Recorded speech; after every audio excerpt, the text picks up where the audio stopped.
Welcome, everyone, and thank you for joining us today for our webcast, Fighting Child Exploitation with Digital Forensics. Before we get right into it, I'm going to introduce myself and walk through a couple of housekeeping items. My name is Raj Udeshi with OpenText. I'll be your host and moderator for this session. I'm with the product marketing team managing the EnCase Forensics, Endpoint Investigator, and EnCase Mobile Investigator product lines.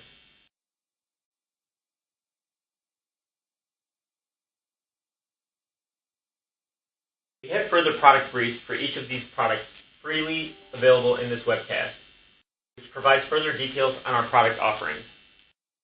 It can be downloaded using the resource widget at the bottom of your screen. As always, we appreciate any and all feedback on our webinars. We ask attendees to complete the survey that is populated in this webcast so we can continue to provide the kind of content our viewers will appreciate and find useful. And at the end of this webcast, we'll have a question and answer session. If you have any questions during this presentation, please submit those questions electronically using the Q&A window on your screen. And we will address as many questions as time permits at the end of the webcast. For any unanswered questions, we can be contacted at experts@guide.com, through our website at guidancesoftware.com, or by calling 866-229-9199. Now with that, let's go ahead and get started.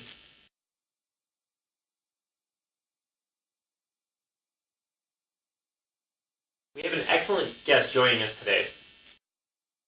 Director of EnCase Training, Matt McFadden. Matt, do you mind introducing yourself?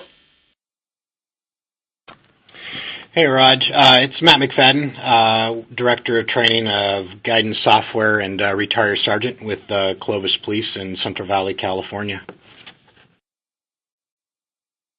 Thanks, Matt. Now, before we get started, I want to ask you some questions, Matt, and I'm sure the audience will appreciate these and learn from these.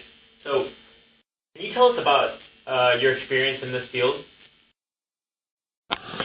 Yeah, I'll synopsize it here. I think it's important to know that people that speak on this subject have the authority and knowledge of working these cases. I've been a did police work for 17 years, honorably retired in 2012 as a police sergeant, started back in 1996. We got into forensic work about 2000, started digital forensics, high-tech crime, and as anybody in law enforcement knows, you just get pulled into this just nasty vortex of cases that you have to work. And child exploitation, just as rampant as it is, we had a high case need to work these. I was working back in the day where we did not have an ICAC or an Internet Crimes Against Children task force in the area. I pretty much worked with my brothers and sisters out at U.S. Customs initially, and networking with our U.S. attorneys and prosecutors in the area. Eventually, we got ICAC support through the local Fresno Sheriff's Department and other agencies. Throughout my years of working these cases, I worked child exploitation cases for 13 years. I've been in federal state court, testified as an expert providing digital forensic evidence. I've worked cases from I don't want to call them standard because they're still bad, but your possession type cases, distribution cases, all the way up to interstate child abductions. We worked 2002. We worked an international case involving about 100 suspects and what we estimated to be about 500 child victims. And I've dealt interviewing child predators from kidnapping to one subject was intending on kidnapping and murdering a child.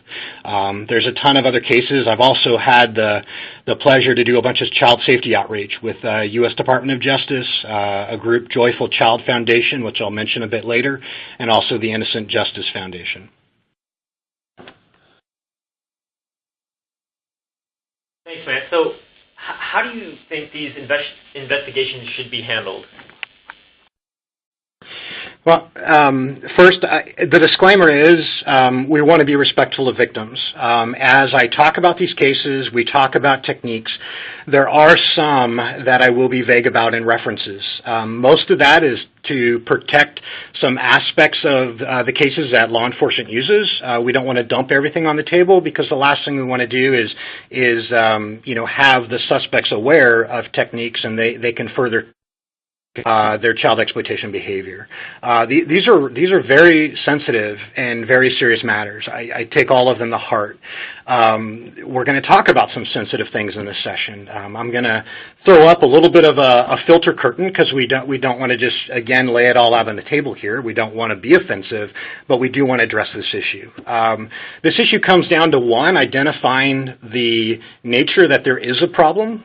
A lot of people live in denial about this, and I'll talk about that. But the other side of it is, what can we do with forensics to help children? And there's a significant amount. You got to handle this with seriousness. You can't approach any case as, oh, another case on my desk, or I'm backlogged, another 15 hard drives. It's easy to personally get caught up in that because of the stress burden on yourself. But you gotta look at the children. You gotta fight for them in this. You can't rationalize these cases either. We see these cases in the news. I mean, the last month has just been bad. There's been, again, more interstate abductions. There's been children that have been murdered. It's horrible. And you can't, what we fall into is a defense mechanism. We want to feel that it's separate from us. We want to put like a fence up and say, well, this just happens on the East Coast, or this just happens on the West Coast, or, it's this type of thing. And the reason why we do that is because we want to feel safe. We want our children to feel safe. And we really can't do that. This is everywhere. The city I lived in, it was a northeast suburb of another town, and we had one of the lowest California crime index rates in the state. But we had a lot of sexual predators with child exploitation, and a lot of people come to us and say, "Well, man, you got a lot of stuff going on in your city." I go, "No." I said, "We know the stuff going on in our city, because we're proactively working this. It's everywhere. The other thing we want to do is we want to say, well, it's just strangers. It's a very isolated thing. These are strangers, or it's the dirty old guy we imagine with the big beard who looks scary and he stalks in the playgrounds after children. Yeah, there are strangers that do this, and yeah, there are people like that can do this. But the majority of offenders in these cases are not strangers. They are known to the children. Some of the percentages are 80+% are very known and have trust with the child. So that's one other thing we have to accept and not rationalize away. These cases, we need to realize they happen again and again and again. I worked in an agency. We served a population of about 100,000.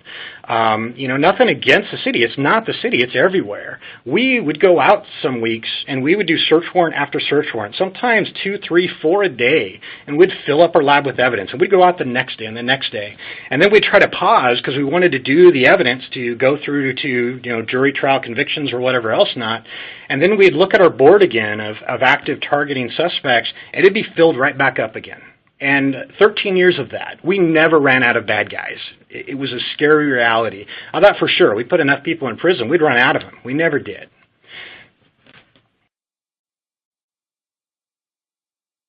Thanks, Matt. So you mentioned these crimes are occurring quite a bit. How often do you feel that these crimes occur? I mean, just on your experience. Like I stated before, there's a strong prevalence of this crime. I've read a lot of books. I've talked to a lot of people, and it's out there. If we never ran out of suspects through my 13 years of doing these cases, and granted, we were very, very proactive in doing these cases. It's out there. It's definitely a reality that is beyond everybody's expectations, very sadly and very scary. It's in my caseload of forensic cases, I want to say it was about 2/3 of my caseload. We'll talk about, examiner stress and stuff later, but I'd go in probably an extra day almost every week, or at least every other week on my days off because I had to work these cases. I had to get them done because of the priority of it. I want to qualify a couple things. We are talking about people that do these crimes. Typically, we say he. We typically go with the males. Yeah, males are the majority of what do this, but we have arrested, and dealt with females in my past career. That does occur, That's absolutely a reality too. I also want to qualify, to be fair, we all have the laws of the land. Everybody has rights to due process per these laws, so I don't want to sit here and say, absolutely everybody who's investigated is guilty. We've got the court procedures and stuff like that, so I want to qualify that too. But, this occurs, and it's something that when it occurs, it shocks lives. It literally just resounds through the rest of their lives. I've been to, homicides and death scenes, but these cases, they're tragic. These child cases are very tragic to deal with, especially, dealing with the victims involved in the matters. It affects them their whole life, and that's where some of these things we're going to talk about are important for disrupting these active situations that some examiners don't realize the power they have to do that.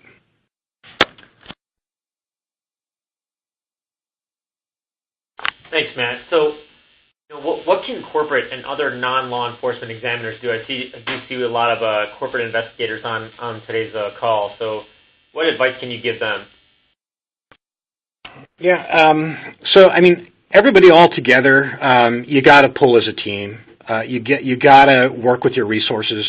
The cases I mentioned in my experience above, none of those I did by myself. I had my brothers and sisters out there from the ICAC, from the federal, local, state, all the way to, we'll talk about, National Center Missing Exploited Children and the Child Victim Identification program and everything that they're involved in. You got to work together with people, and if you don't know about this stuff, you need to find somebody who does to get some education, and that's why I really wanted to do this outreach. A lot of people don't have the resources to find somebody basically involved in this. As far as corporate, back to, my initial thing is there, take it seriously. Don't look at it in a sole liability thing. Some corporations look and they go, oh man, I discovered that Bill has this stuff on his computer and boy, this could look really bad for our company. No, don't get into that mindset. Yeah, sorry, it looks bad for your company. It is what it is, but wouldn't it look better for your company that if you actually get this reported and documented and it leads to a rescue of a child that has been suffering harm for years? You gotta, I know there's always liability and risk and stuff on the corporate end. From corporate side, have a plan. How do you handle this? If you've not thought ahead and what you're going to do in this, you're leaving your examiners out there to kind of guess. And, who knows what they're going to do if they don't have any direction and they're not schooled in this. Hopefully they'll report it. Hopefully they'll handle it seriously. You also need a plan, and how are you going to report this to law enforcement? When, at what stage. My advice, we're not here as open text or, our guidance software training to give you any legal advice. Please consult with your legal and everything like that, and the laws of wherever you are. But from my opinion, from my work experience, report it as soon as possible. Some people think, we'll dig into this, and we'll look, and we'll investigate, and we want to be double, triple sure before we go ahead. There's been cases where the suspect either gets tipped off or the suspect knows, and they either run, they conceal evidence. In some circumstances that are more than documented, a child ends up going missing and later gets found, in a deceased manner. It's horrible. So these cases, you may just have somebody who is your suspect and they get held accountable and the justice rolls its route. Other cases, they can be very desperate individuals and can take desperate actions, and we want to do everything we can to circumvent that and protect these children involved. If allowed, on the corporate side, scan your network proactively. Again, legal considerations and authority and scope of your search, but to throw out some colleagues from NetClean out in Sweden. We've got 2 of our instructors over there right now working with the police this week. But Anna, Carolyn from NetClean, awesome networking colleagues. They have the program called Proactive. It allows you to go out there and scan your networks and find this stuff. Some hotels are great. They put this on their hotel internet and it scans because everything's public and open. It'll report what's going across the internet and stuff. Thanks, Matt. Yeah, your experience with this is based on firsthand knowledge, and we at Open Text, we're lucky to have your experience from your service working on these cases. Now, I want to show everyone the power of EnCase and how it can help investigators find key evidence in these type of investigations. So let me get this demo started.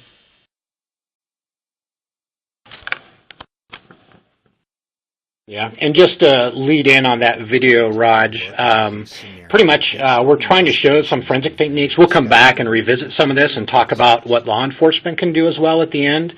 But these are some techniques as you investigate cases, how you can look at possession, distribution, sources of content, things like that, that the legal side is going to be looking for. But we'll come back and talk some other techniques. Yep, sounds great.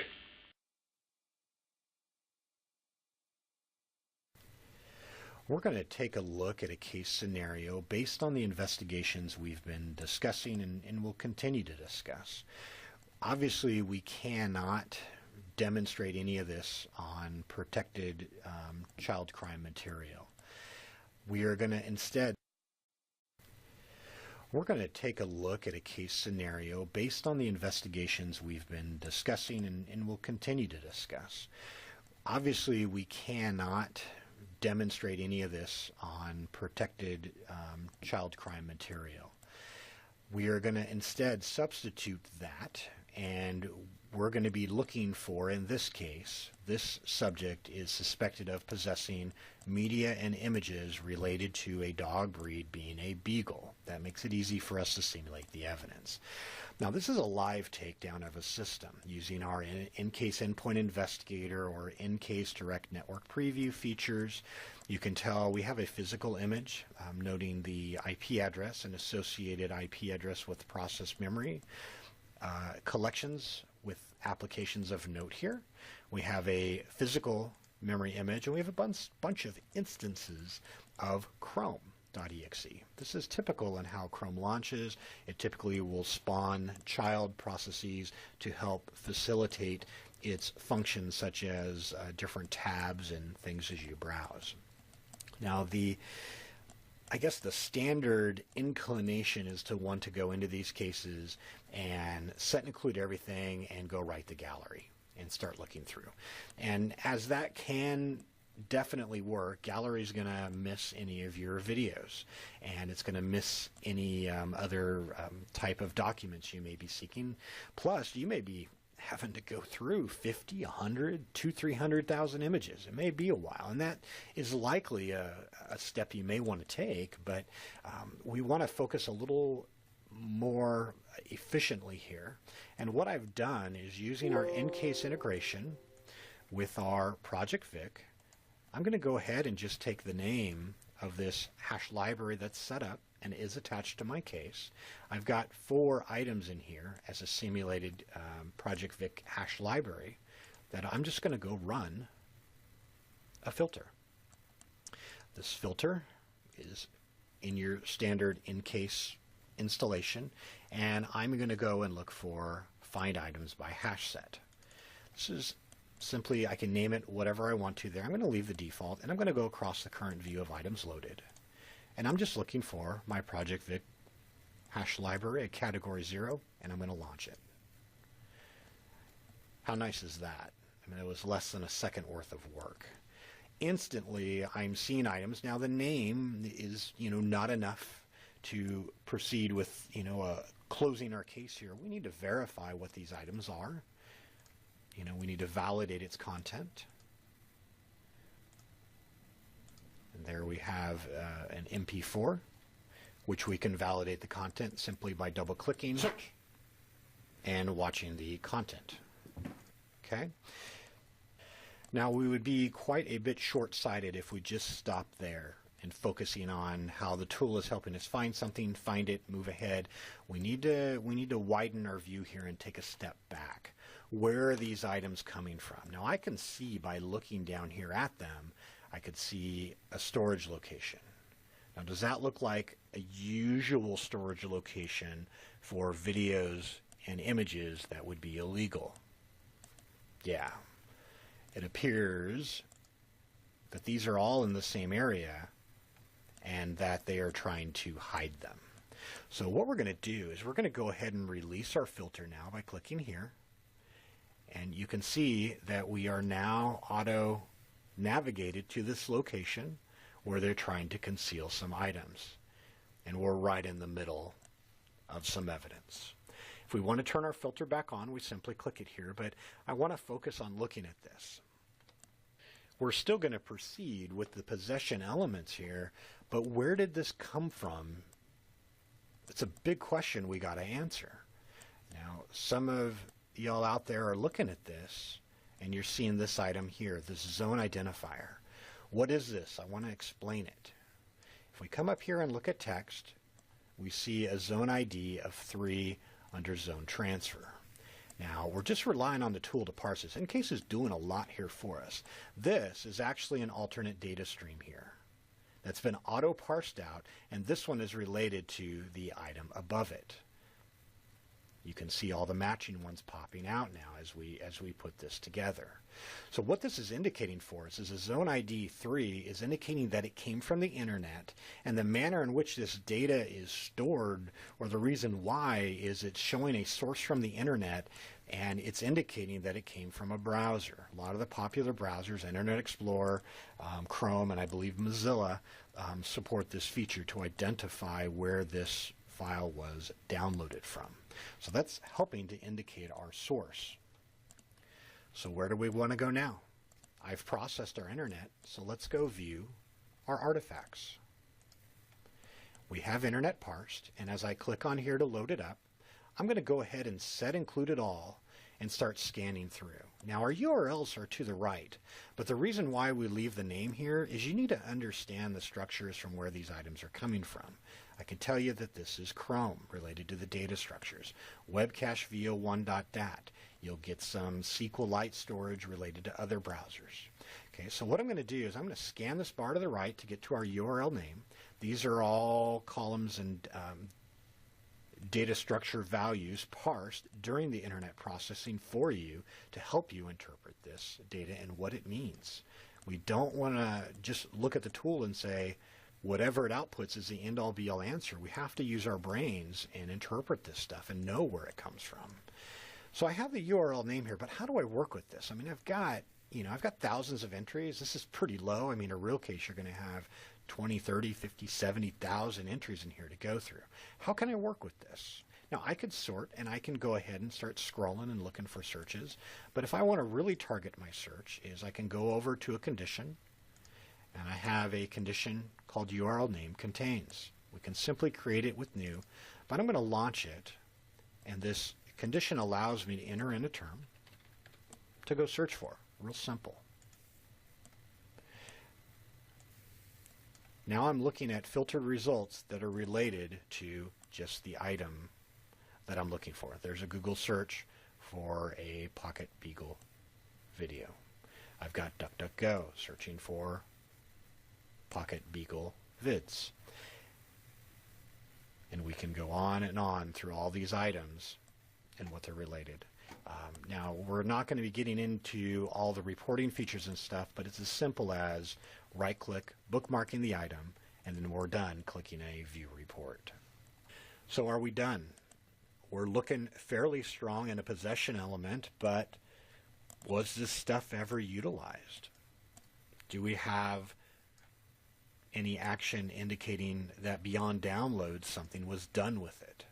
What would this subject used to view things? Okay, what are those artifacts? We need to think beyond the artifacts and actually think about how this file system operates, how the operating system functions, what it relies upon, and as it's relying upon things to function efficiently, what weaknesses does that expose some items of interest for us? Now let's focus on videos. Images can be handled a whole different manner, but how would they open a video? Right? Probably a video player. So what would track applications launching? There's quite a few things, but one of them out there that's pretty popular is Prefetch. I'm going to go out into Windows Prefetch, and if I scan through here, it takes some time, and I'm going to take you guys directly to it, is a program called VLC. I get a 32-bit installer being run here. but this is actually the program being launched. This is a hash of the device-based path from where it was run, but basically Windows wants to be able to track programs opening and wants to know what resources it loads so it can prefetch or preload these items in memory so there aren't any page faults occurring for the next time that it launches up. Well, that kind of exposes a little bit of a weakness data that we can use, because if the suspect viewed the prohibited material with VLC or Windows Media Player or other video players out there, if in the first 10 seconds the video was accessed by this application, it's highly likely it could be logged in here based on how the prefetch logs these items in these trace files. So we're simply going to say, let's examine this. I'm going to do our fancy Control-Shift-R hotkey. That's going to launch our Enscript. So I'm going to type pfdump. I'm just instructing EnCase to run the pfdump functionality from the Enscript on the selected files. And I'm also going to select the output to another evidence file that we can keyword search across for our items of interest. So I'm basically telling EnCase here, parse this prefetch data structure and get the results back to me. Notice this MAM signature. This is indicating it's Windows 10, which uses the compression, meaning that we can in plain text see our data. But that's all built into our Enscript for you. I'm going to hit OK and let it run. And then we're going to go look at our bookmarks. And there we go. Our core data is going to help us to see when it was, how many times it's been run, the times it's been last run, potentially the path from which it's been run. But, you know, that may or may not help our case. I'm more interested in the file data. Now, looking through the file data here, there's a lot of output. I might be able to, you know, scan this, but why not work a little bit smarter? What I want to do is I want to get out there to, remember that LEF or logical evidence file that we extracted out after parsing the structure? This is what it is. So what I'm going to do is I'm just going to go ahead and blue check these items and run a keyword search across. I can run a whole keyword list if I want to. We're going to keep it simple, and I'm searching for Beagle. Again, Beagle. And I'm going to run that word across my output. You can see I've got a couple items. I've got 4 hits. I click to load them. This is indicating in the VLC output. And I am seeing indications of both videos being accessed. If I wanted to look at them in their context, okay, I've got some Unicode output here, but I can go out. And here we go. Let's fit it to page. With the line breaking there. So there we go. And we're instantly on our hits. We can see it's been accessed by VLC Media Player within the first 10 seconds of its running. Now, this is one workflow is targeted. We targeted an application and we targeted it for our prohibited material keywords. Another thing I could do is just come over here and go to my prefetch and just check all of my prefetch files. I could blue check them all, run the pfdump across them, get the output, run my keywords across the output, and look at what hits I have. Got to be sure of your search authority, your search scope, what you're allowed to look at, or if you can look at everything. But that's a very efficient workflow. You don't have to do much manual work at all other than telling EnCase, parse the prefetch, tell EnCase, search for the keywords, and look at the output results. Now, what else is going to show that these files were used? How about the users? Remember, we had our user here that had items in it, but we might also be able to go look for other indicators of it being used. I'm going down into the user, app data roaming. Here I'm actually seeing some other things, but I'm going to go look at Microsoft Windows Recent. I got a bunch of link files, and they're all pointing back. Let me go back to my regular code page, right to our same location. So now I have another indicator that it's been open. If you're not familiar with these These are basically collection of link files or jump lists. If I were to right-click on applications, I could see what has been launched with that application. I'm simply just going to blue check these, show you that we have another function within Encrypting to parse the link file and jump lists. That's what these are called. I'm going to output my items to my case export folder.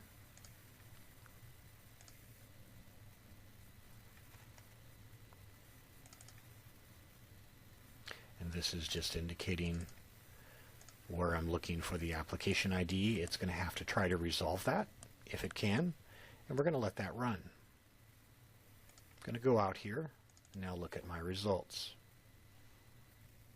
Now again, it can be overwhelming dealing with a lot of data, but we can just go search for what we know is in this case.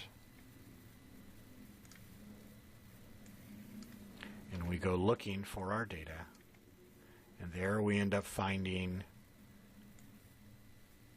our files, and we end up going back this direction. One of the parsed out structures is indicating that VLC was used to launch the file. There's one more value I want to point out here. There's tons of data in here, and this just exceeds the scope of our short lesson here. But there's something called desk list. This is a structure within the structure here that needs to be parsed out. Now again, you want to do your own testing to validate. Tools are great at telling you things, but you want to know what it is. And through my validation of these tools, this is a very solid date and time indicating when the target file was opened by the matching application that's been resolved. There's many other items here related to object IDs, birth volume IDs, just an endless amount of information that can help you with your case. But we're going to move on to keep on track. So we've done fairly good in the possession aspect and related to items being accessed, but is anything else? Has anything else happened? Have any other actions been taken? Some of you, during the earlier part, saw some things that jumped out, but what about related to applications we're finding? What do these mean? How could we work with these? There's one called resume.dat, something called files.torrent. We could end up looking for all torrents by hitting our set include, sorting by file extension, and just typing in torrent. And there we end up finding something called goodbeaglestuff.torrent. Very interesting. So what I'm going to do is I had a few of those items selected. Torrents are going to use what you see down here, dictionary type, integer type structures, which we call B-encoded data. This B-encode file finder is another Enscript that's going to parse the selected items and get the data to me out here in the bookmarks. Now these torrents can be indicative of a couple things. One of them could be that they've downloaded this torrent from a website and they're looking to use a torrent client to go get the files that are part of this download that this torrent file is going to facilitate. Other people will source files from their computers by creating a torrent, pointing it to the files on their computer that's going to break it down how it needs into the pieces and store that information so it can facilitate sharing that information through the BitTorrent client. So people will use these to possess files to get them, but they'll also use them to distribute files. Now looking at the decoded contents here, this is all the B-encoded data that's been parsed out for us. We're going to look inside at the information that's stored here that can help us decipher what this torrent file is about. Now, the torrent file helps to distribute these files that are part of the torrent download based on a tracker. And that's what we see identified here. Files that are referenced that are part of the download, that are torrent file supports through this designated tracker and facilitating peers are listed inside of the information. And here we will see the files. We have 3. We will get the path to each.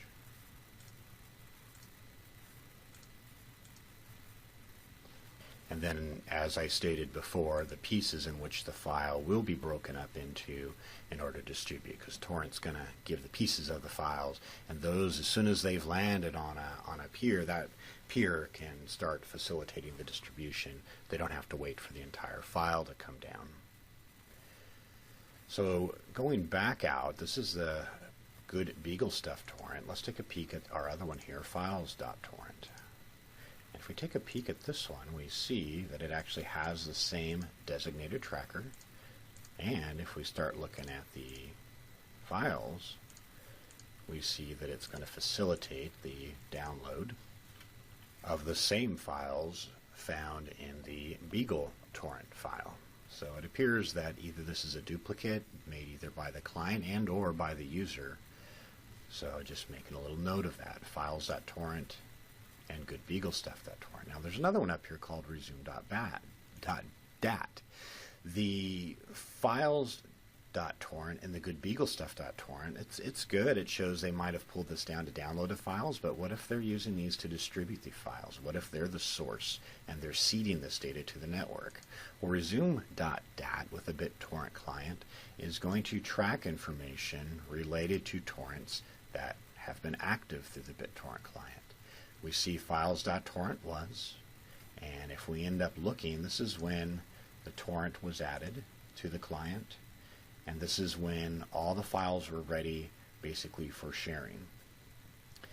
It's about 1 second. What this is indicating is that highly likely the files are on this computer, because otherwise it would have had to pull them across the torrent client, store them on the disk, and then prepare them for seeding through the BitTorrent client.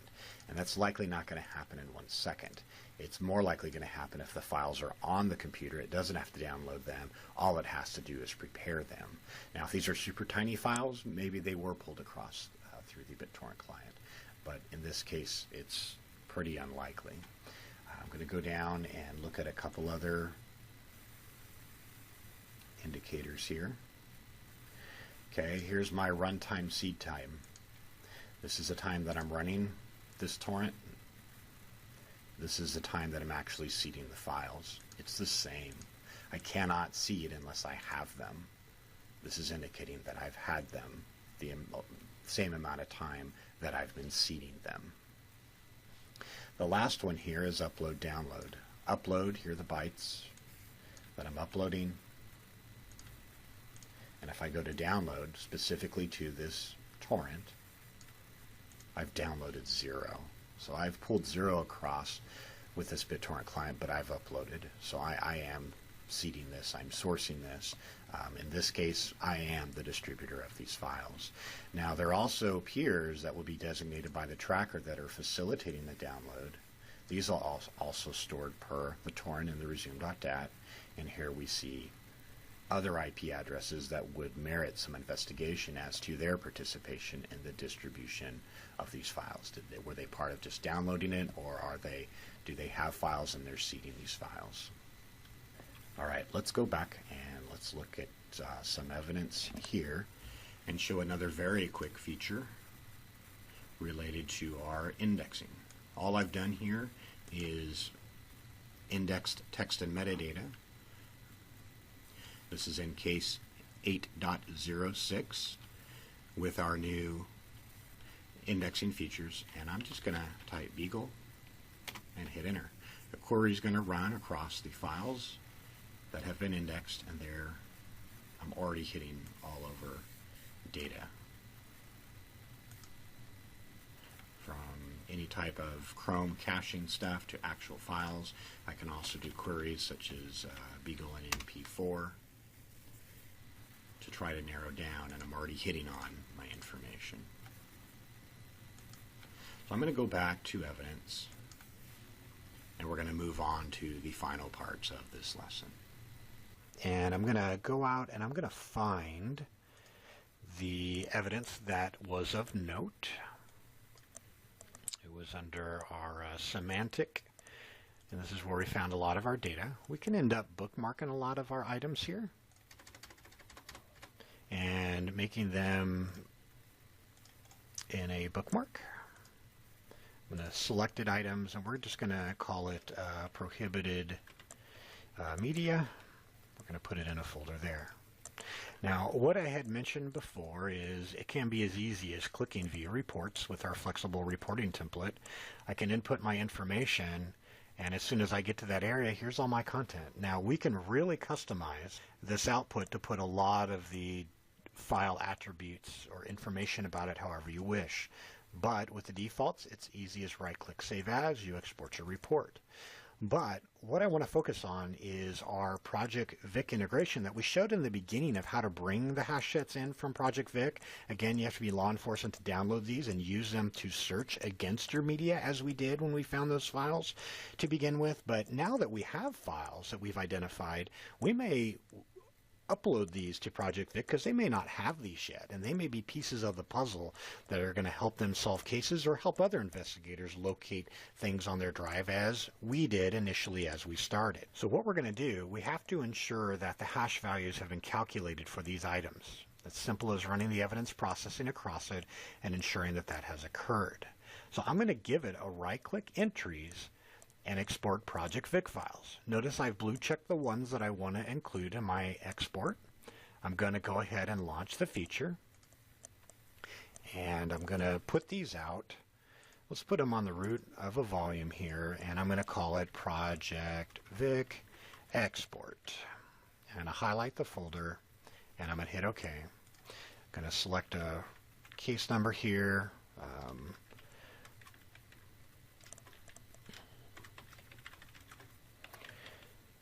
And I'll quickly put in information.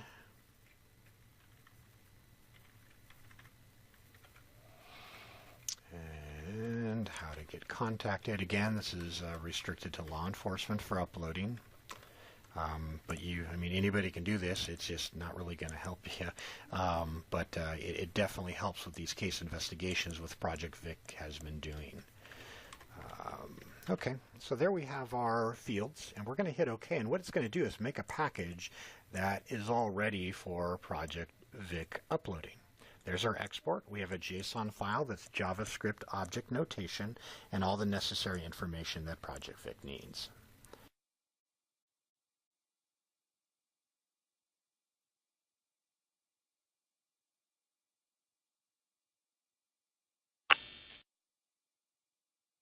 Thank you, Matt. That was excellent. Very, very helpful for the audience.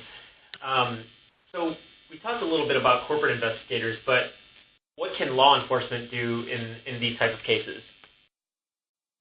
Well, as you saw in the video, I'm trying to focus on techniques that are going beyond just finding the images, finding the media.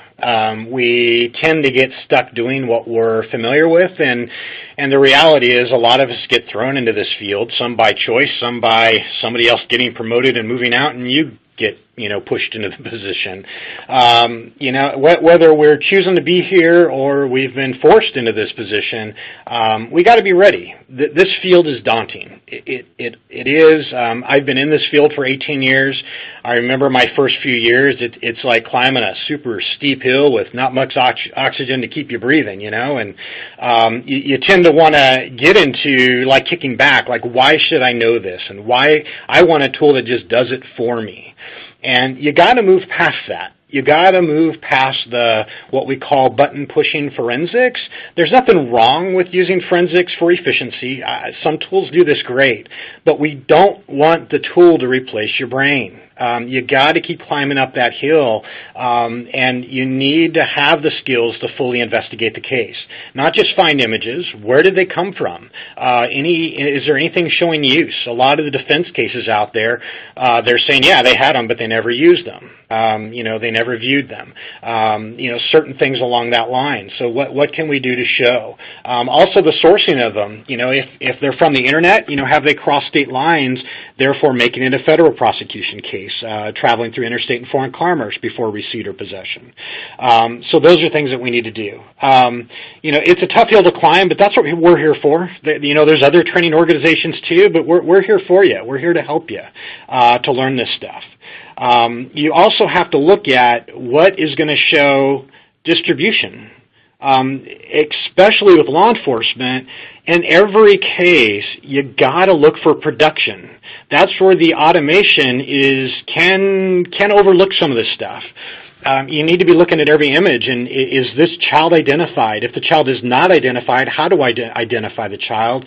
And is this something that's been produced either by one of the suspect's friends or by the suspect himself? I've had countless cases where they are the producer, and there's a real child in the house or in the neighborhood that needs rescuing. These are real victims, and there are cases where we do not want to overlook that and walk away with just an image possession case and misproduction, thereby leaving this child, in harm's way for years to come.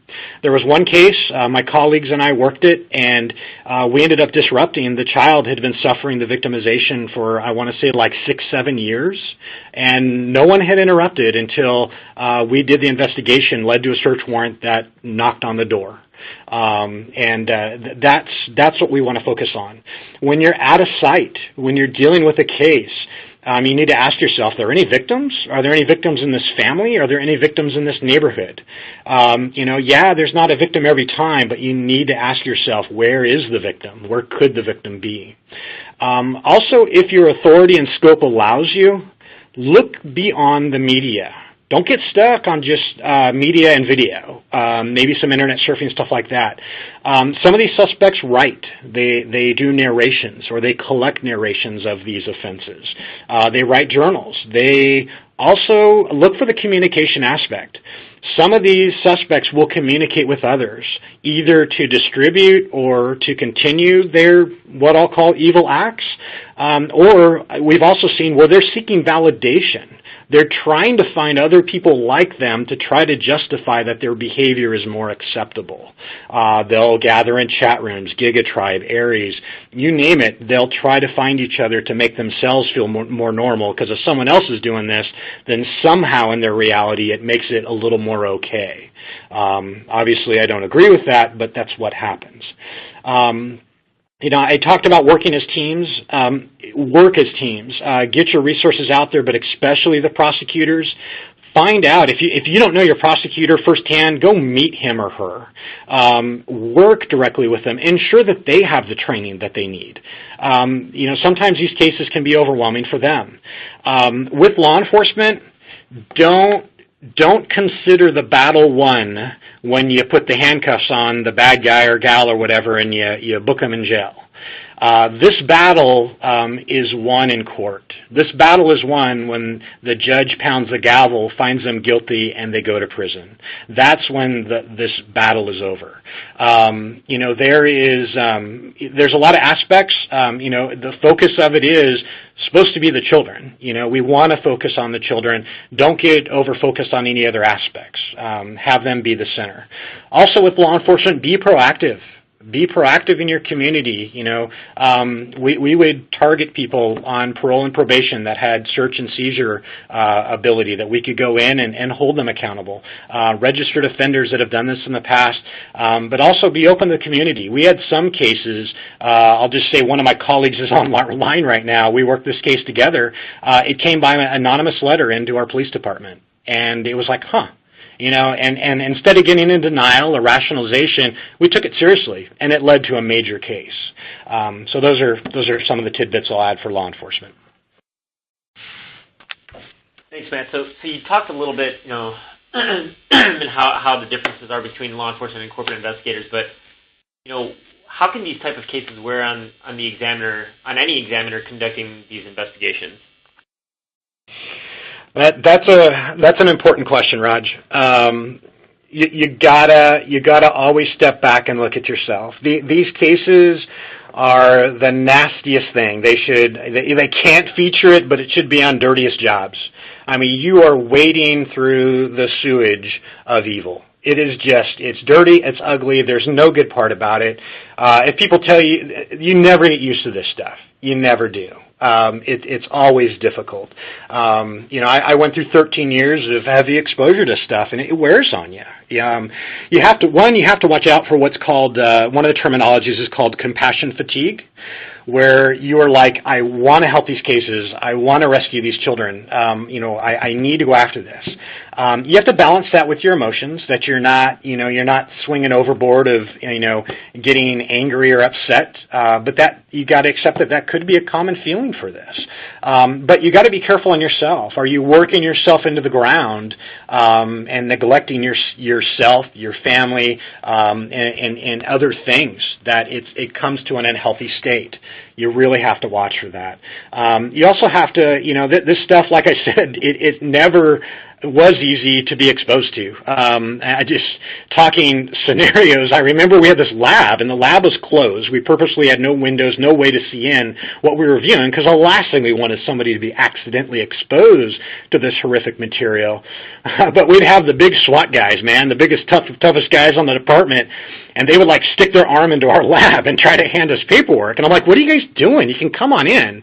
And these big tough guys are like, dude, I don't want to see that stuff accidentally. I do not want to be exposed. And I don't blame them. It's something that it's never something that you get used to. It's something that we and my brother and sisters that have worked this, the people out there online that are working these cases, it's something you do for a purpose, and you find that purpose and determining the right and wrong, finding the truth, and if that truth exists and shows someone did this, it's rolling the wheels of justice and holding the person accountable by the laws of the land, and that's where you find your purpose in this scenario. I mean, that's definitely great perspective, and you mentioned finding the purpose and how these investigators can begin working these cases. So what other resources are out there for analysts that are working these cases? There's a lot out there. First, if you're, speaking of law enforcement, if you're out there, I was there. We were by ourselves. We had no resources. We learned, we outreach, we got our management to support us, we got funding, we got trained, and we got equipment, and we did stuff. Sometimes you have to learn as you go, but we reached out to other people. So getting involved with those resources are likely an ICAC, an Internet Crimes Against Children Task Force. They receive funding, and that funding can be equipment. It could be personnel. To hire somebody on. It could be computers, you name it. The one I mentioned in there is Project Vic. Richard Brown, great guy with Protect and his advocation of Project Vic and working with us to help us get this launched, and within our software and many other softwares out there that you can use this to help. That's an easy way to load those, basically the hash sets, to quickly identify this stuff. A lot of your cases are spent going to gallery view. I think I've lost years of my life scrolling the gallery view. We all know that who've worked these cases. One gentleman in the field who posted a question on this thing said he's been working it for 3 decades. I did 13 years. I mean, man, I can't imagine all the gallery view he's gone through. But the hash sets, Project Vic, it helps you narrow down to what is already identified. Now, with that said, be careful of what is not identified. Anytime you use a filter hash set with any software, ask yourself what is being missed or what could have been missed. There's some great software by the ICAC that would scan things and immediately flag those known bad things. But be aware of what is not known, like presently produced stuff that is not in these hash lists and database. You have to assess those. One of my last cases that before I retired, we ended up with like 1.3 million prosecutable pieces of media. Just extensive amount of stuff to go through. Some other stuff out there, National Center Missing Exploited Children. My brother and sisters, mostly sisters over there, with the Child Victim Identification Program, they are a phenomenal resource. Strongly encourage all law enforcement, go to missingkids.com or necmec.org, type in CVIP, get in touch with them. They have their child recognition identification system that allows you to upload submissions. Example, I was working a case, had some media, really concern me. It's a scary reality, but you become familiar with these children by seeing them again and again and again through these collections. You'd know them by name. I knew them by name. But I would come across some media and go, I don't know this girl or this boy. And I could upload my submission through a secure transmission to see if it had been identified, or better yet, I even had networking contacts. I could ring on the phone. They will pick up the phone. I could securely transmit it to them, and they will say, yep, that's so-and-so. We know her. She's been identified and rescued already. And that takes a little bit of stress off of you, knowing that the child is already safe. We have the C4All. Ontario Provincial Police has put that out. We have integration with an Encryption. Simon Key, our phenomenal curriculum developer, has modified. They actually write it, but we've modified it to work with EnCase. That just goes through your images, attempts to identify them and categorize them for you. We have keyword search lists. If you're validated credentialed law enforcement, we will get you the search list to help, but go with your colleagues. They have them as well. I mentioned ICAC training listservs, HTCC, IASIS, HTCIA, the ICAC, things like that. And the last thing is just trainings like this. Ask for help. Just seek the people out there that have been doing this so that you can use their help. You've got to let go of any pride in this. Our digital forensics field, it's like you want to say, I know this or I know that, and you want to act like you know what you're doing. None of us ever know it all. That's the reality. And any instructor or anybody gets up there and says they do, they're not being honest with you. We all need help. And we got to reach out to each other, swallow our pride, and look at the fact of these are serious cases where we need help, and the purpose is to identify and rescue these kids and to hold suspects accountable that have committed these crimes. Yeah, that's great perspective, Matt. I mean, obviously, extremely important stuff that we talked about today, but we really appreciate everyone's feedback. We've been getting a lot of great questions. But before we jump into the Q&A, I'd like to tell you all a little bit about a program that we've put together for all of those that are on this call. So there's a reason that you're attending this webinar, and it's to continue to learn the nature of these crimes, the actions of these offenders, and how to best investigate cases ensuring victim safety and privacy while understanding the danger of cyber child exploitation cases that most of you, if not all of you, will most likely come across. As a token of our appreciation for the work that you all do, we're going to be offering one of our webinar attendees a free pass to NFuse 2018 in Las Vegas from May 21st to May 24th. It's going to be held at Caesars Palace. And this pass includes hands-on labs and lectures, keynotes, expo hall access, as well as certifications such as the CFSR, the NC, and NSTEP exams, and much more. We're also going to be offering something else to another webinar attendee, which will be a free, valuable EnCase training course of your choice so that you can continue to expand your knowledge in digital forensics. We will then select the winners and reach out to them within 1 week. In order to qualify for these offers, please complete the webinar survey and let us know how many of these cases you run into and why you have a need for either of these offerings.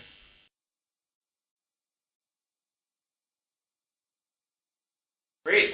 So again, we really appreciate everyone, and at this time we'll be taking some questions. So if you have a question for either myself or Matt, please send it to us using the Q&A window on your screen. So let's see what we have here. Take a look at some of these questions.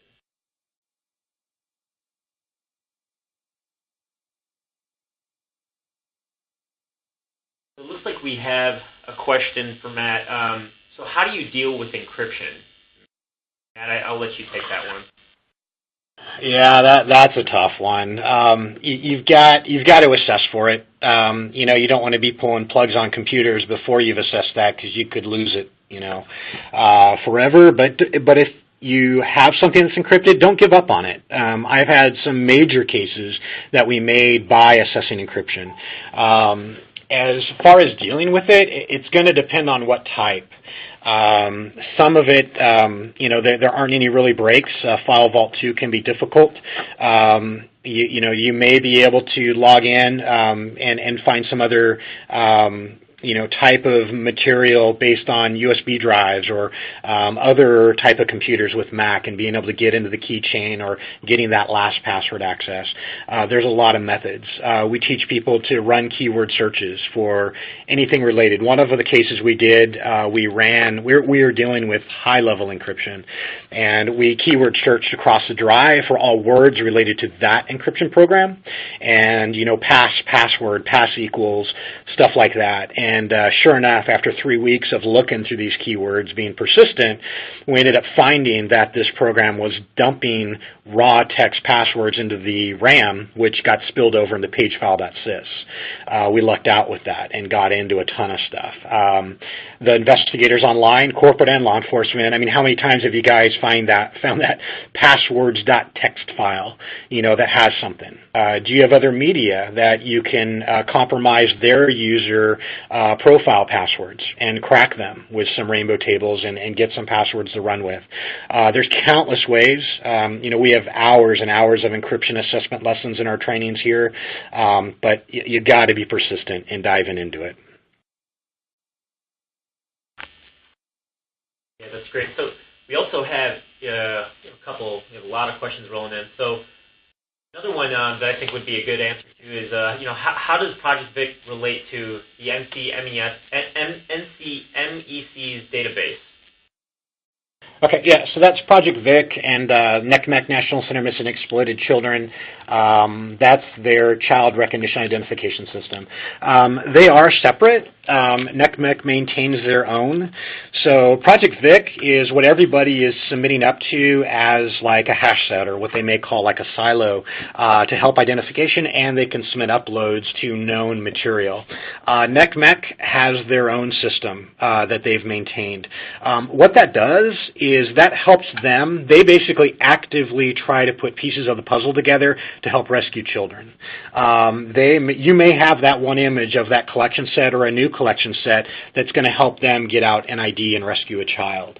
Also, you can submit this stuff up and just say I have a case, and I have maybe some known images I've seen before, or maybe not, and I upload them to NCMEC. They will come back with a report and say, yeah, this is victim 1, and they'll give me a name. They'll give me an investigator who worked the case, and that this is a real child. So the case in court is not, hey, I have images of a child. The case goes to court of, hey, I have images of a child. This is so-and-so from, Germany, and they were identified and rescued by investigator so-and-so, and this is their story. It also lets the victim's family, if they choose so, they can choose to be notified by the hit that their images are surfacing again. One sad story related to the cases we worked is we had a victim that kept calling us, and they would keep saying, hey, did you get my images back yet? Did you get my images back yet? And it was heartbreaking to us because we wanted to say, yeah, we've recovered them all and they'll never be online again, but we couldn't lie to her. They get distributed just in mass amounts that we had to tell her we're never going to get them all back. We're going to find, the people that have them and that are doing illegal things by possessing or distributing them, but they're never going to be able to be contained once it hits that internet. And that's in our safety outreach, getting not too much on another subject, but the underage kids out there that are using the media devices to photograph or create media of themselves to distribute. They need to be educated, because once that stuff gets out there, you're never going to get it back. It's very sad. Thanks, Matt. So another question on here: what do I do if I'm a corporate or private investigator and find this content on work computers? Well, I mean, my advice and in that from the law enforcement side of being retired is you need to report it. If you don't want to report it to law enforcement directly, report it to your manager and be on them that they are reporting to law enforcement. I can't stress just the exigency of that. We may look at that and go, well, it's Bill's computer, and we rationalize. He's probably not doing anything with it. He's probably, it might have been accidentally downloaded, stuff like that. Granted, facts may show that is the case, but sharing a story from I call her a good friend of mine, Aaron Runyon from the Joyful Child Foundation. Phenomenal person, phenomenal family. But there was a suspect that came into, unfortunately, their family's life. And this suspect was accused of actually offending against 2 children.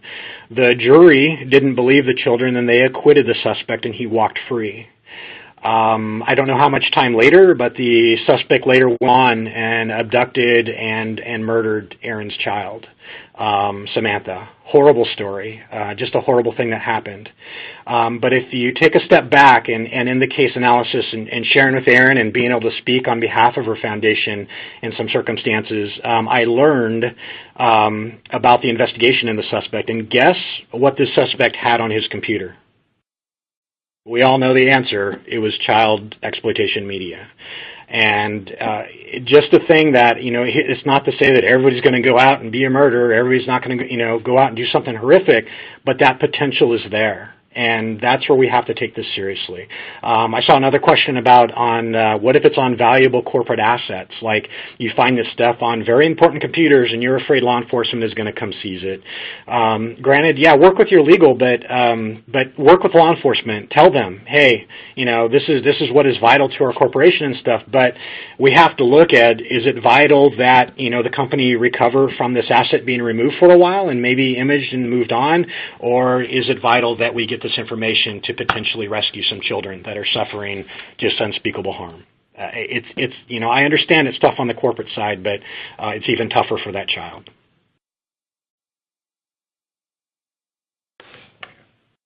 Thanks, Matt.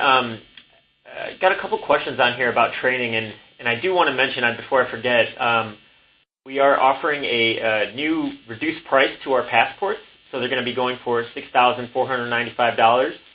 And we're also offering a new mobile device examination course. Matt, if you'd like to kind of give a little debrief on either of those, feel free. Yeah, we basically wanted to lower our training prices. That passport is all our unlimited training for a year. We're adding classes. We're adding a mobile device examination course. My colleague here, Carly, is working on the Android side, and my other colleague from England, Carl, is working on the iOS side. He is a total Apple freak, so to say. So they've both been diving in. I've been on smartphone purchasing sites, purchasing web phones and getting restricted from some websites, trying to acquire all these devices so we can get investigators hands-on in the class to get them these devices. This class is launching in January. We're starting in England. We're coming here the second week of January. It'll be back in a few months, and it's going to Pasadena, I think, in March. We're excited about it. We're going to keep growing the class, but we want to get as much training out there as we can to help people. Yeah, a lot of great feedback on the training. A couple people on the call have been a part of it, and it looks like it's paying off for them, so that's great. So another question on illegal content. So how do I know what is illegal content? Okay, that's going to depend on your jurisdiction. So we're talking about what is prohibited or illegal child exploitation material. I'll speak from the U.S. realm. You have 18 U.S.C. 2252. That's the federal statute that defines it. In California, we have the Penal Code 311 and subsections. But what we relied on within the U.S. Was typically the DOST factors, D-O-S-T, and I think it's like 6 factors that define it. I'm not going to go on the specifics because I don't want to be giving like legal advice to specific cases. I want you guys to be working with your attorneys, but feel free to Google DOST factors and talk to your attorneys, talk to your prosecutors. If you're corporate, talk to your legal. You're going to know. When you see it, you're absolutely going to know. There's borderline cases. If you're not sure, seek law enforcement advice and let them give you the experience that they have in identifying this stuff.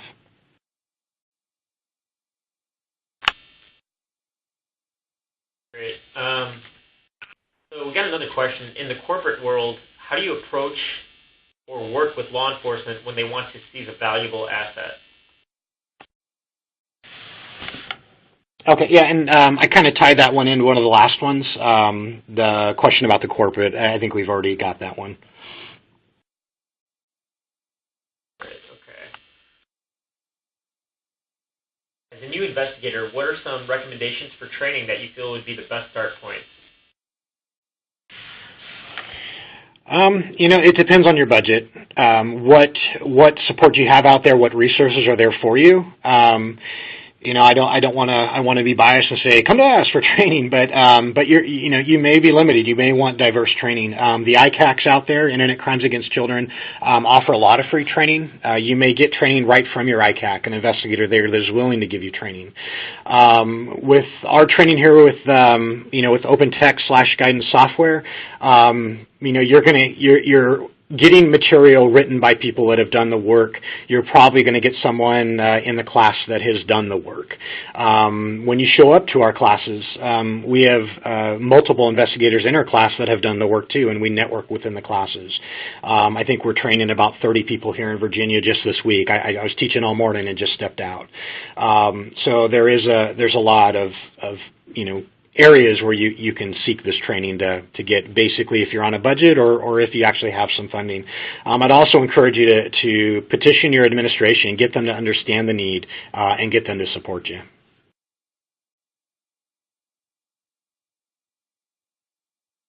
Thanks, Matt. Due to time, I think that will do for our Q&A session. To wrap things up, thank you guys so much for taking the time to listen to this webinar. I hope you found it really helpful and very informative as well. Once again, please don't forget to provide us with your feedback on today's webcast to again qualify for either of these programs that I mentioned earlier. Please give us feedback on our survey populated on your screen. And for more information on these topics or to speak with an EnCase representative, we invite you to reach out to one of our solution specialists through one of the following, either email us at experts@guide.com, visit us at guidedsoftware.com, or give us a call at 866-229-9199. Thank you, everyone, for watching. Raj, if I could just jump in and just end off with just those of you out in law enforcement there serving with these cases, thank you. Thank you for continuing the fight. That's why I'm here with OpenText and Guidance. I want to carry on what I can from my side. Those of you out in corporate, join us to help us report and identify this stuff so we can help the children out there. Thank you, Matt. And thank you, everyone, for attending.